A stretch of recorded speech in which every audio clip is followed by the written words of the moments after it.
Yeyote atakayefanikiwa kuvuka mto huu atadahiliwa katika chuo cha uchawi. Lakini watu wengi huhisi maumivu yasiyovumilika mara tu wanapokanyaga mto huo. Kwani mto huo unaweza kutambua tamaa za wanadamu. Kama tamaa za mtu zikiwa nzito zaidi, ndivyo maumivu wanayohisi yanavyokuwa makali zaidi. Kuona hivyo, msichana huyo alianza kuwa na wasiwasi pia. Muda si mrefu, mtu mmoja aliondolewa moja kwa moja kwa kubeba kiasi kikubwa cha tamaa kilichopitiliza. Baada ya kushuhudia haya yote, kila mtu aliganda kwa hofu.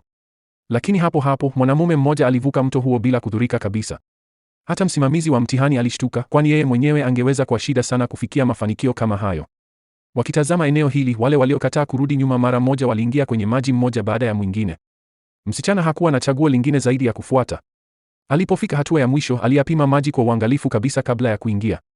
Hata hivyo, wakati kila mtu mwingine alikuwa akivumilia maumivu makali ya mateso, msichana huyo alishangaa kugundua kuwa mto huo ulimletea tu hisia ya ubaridi wa kuburudisha.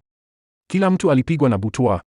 Alicheza kwa furaha kwenye maji bila kuhisi hata chembe ndogo ya maumivu. Wengine walipambana kuvuka kwa shida kubwa na wakafanya mtihani huo. Lakini mara tu walipoelekea kwa furaha kwenye chuo hicho, walikuta mnyororo mmoja tu wa chuma mbele yao. Chini ya mnyororo huo kulikuwa na genge lisilo na mwisho. Msimamizi aliamuru kwamba kila mtu lazima avuke kwa njia ya mnyororo huu. Kila mtu alitetemeka kwa hofu, wote wakimsubiri mtu mwingine achukue hatua ya kwanza. Wakati huo, mwanamume yule yule alikanyaga kwenye mnyororo kwanza. Alikwepa kwa urahisi bumerangi zilizokuwa zikiruka hewani na akafika upande mwingine kwa hatua chache tu.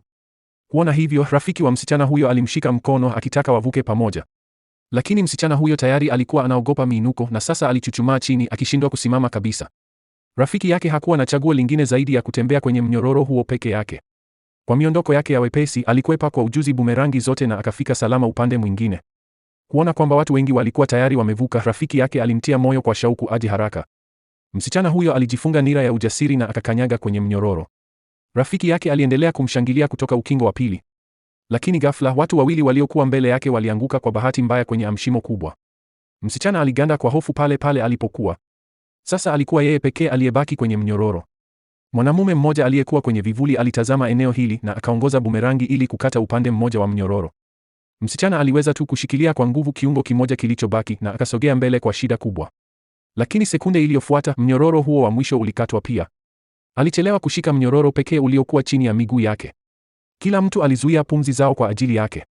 Hata msimamizi alizidi kuwa na wasiwasi. Msichana aliweza tu kusogea polepole kuelekea upande mwingine. Bila kutarajia, hata mnyororo huu wa mwisho ulikatwa.